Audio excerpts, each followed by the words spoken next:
so there's an Israeli scholar written by the name of Marglit wrote a book called A Decent Society. He said that there's a difference between a civilized society and a decent society and a just society. A civilized society is where the people of that society are nice to each other and kind and sensitive, okay? But you can have a civilized society which is not a decent society, because a decent society requires that the institutions of that society do not humiliate adults.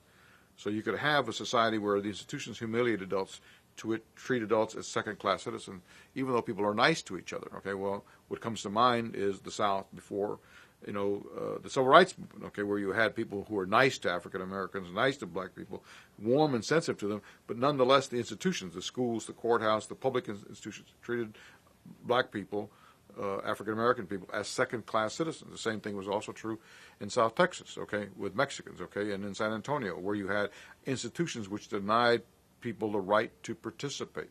You had institutions which treated adults as second-class citizens to be seen and not heard.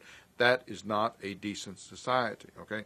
So in order for there to be a decent society, those institutions, whether it be the school, the workplace, the universities, have got to make it possible for people to feel that they are first-class citizens. They have a right to be heard, a right to participate, a right to deliberate. Now, in order for it to be just, it means that they have to have access, okay, to the resources of that society, which are necessary in order for them to maintain a decent standard of living, healthcare, education, full employment, which enables them to participate, again, in we call the shared prosperity, or what the Hebrew community would call the shalom of the community.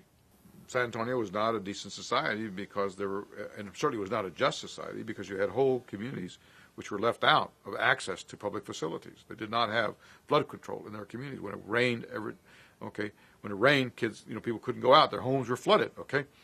So therefore it was, ipso facto, an unjust society, okay? It was not a decent society because when they tried to participate, okay, there was a resistance to their participation. It took the organizing of cops in order to open up, okay, the institutions, whether it be the political institutions, etc., to enable them to participate. The same thing is true in the Rio Grande Valley.